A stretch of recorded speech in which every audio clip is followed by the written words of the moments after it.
into verse 6, 7, and so forth. He says, I don't want you to despise the chastisement of the Lord. Can we get into the meat of the message? God, I ain't never got enough time. He says, despise not the chastening of the Lord, nor faint when you are rebuked. Got to find somebody I can talk to. There are a few words here that comes out of one word. In order now for me to move to the greatest of these words, but the shortest, I've got to have God work on me. But while he's working on me, I can't give up or faint. Got to find somebody I can talk to. Look at somebody and tell them, don't quit while he's working on you. In my time on this earth, have worked on some vehicles in my time. And my dad had his own business of working on cars.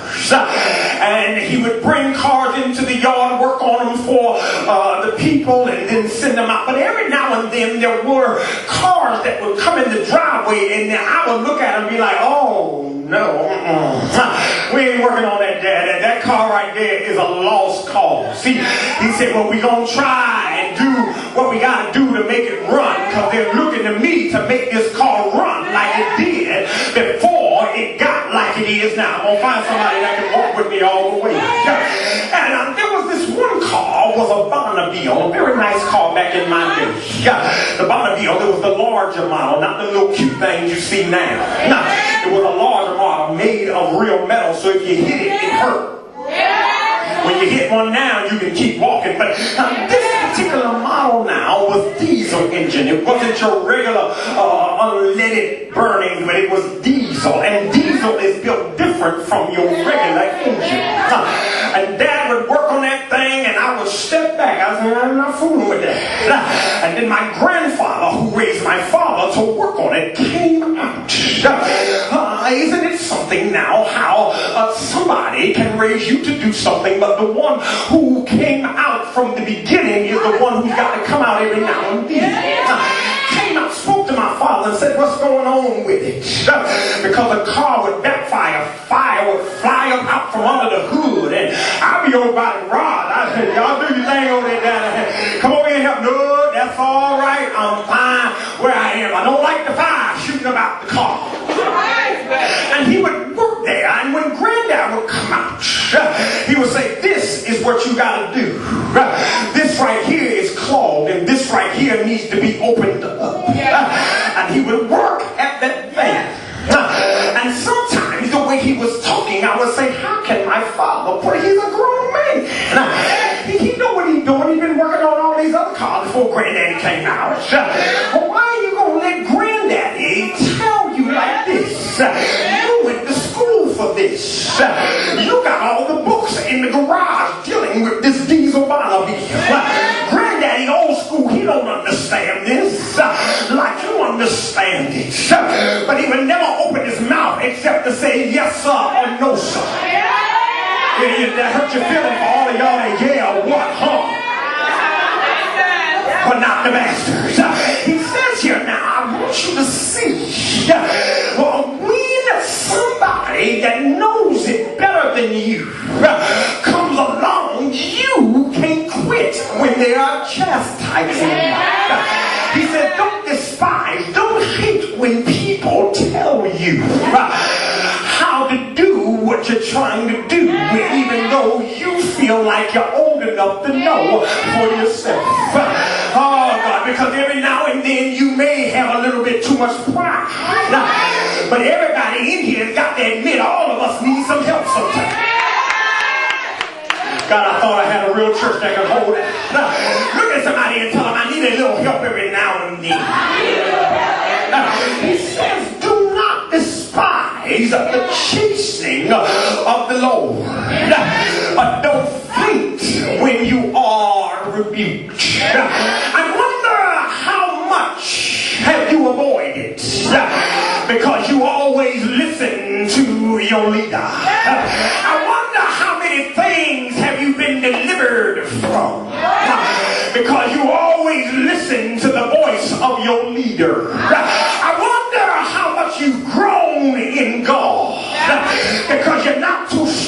learn to put away your nasty habits.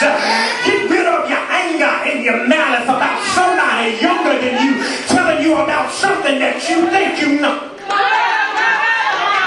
God didn't send you here to pastor. He sent me to open the church. And it was open before you got here. It'll be open if you decide to leave. I got to find somebody I can talk to. I started by myself, and it'll never go back to that again.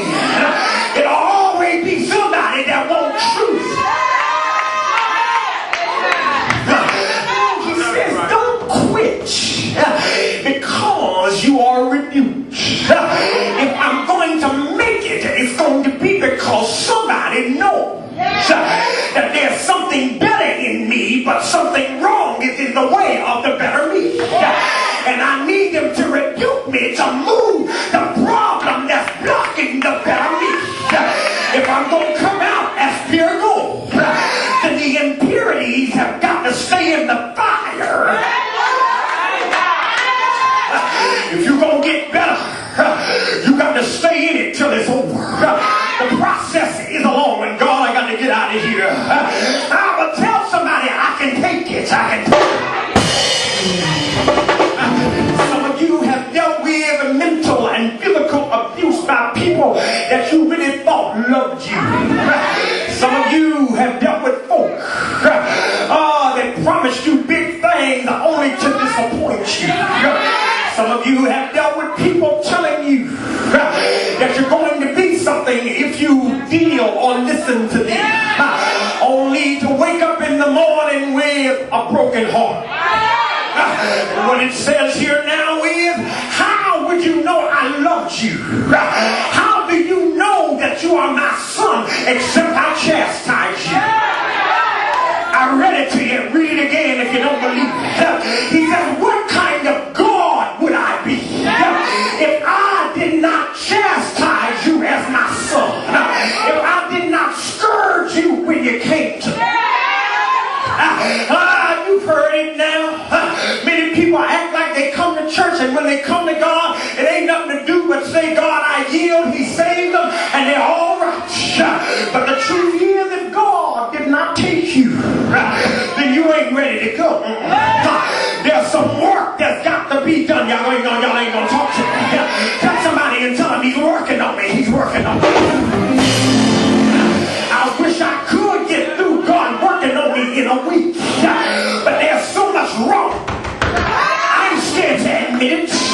There's so many problems. There's so many infaults in me.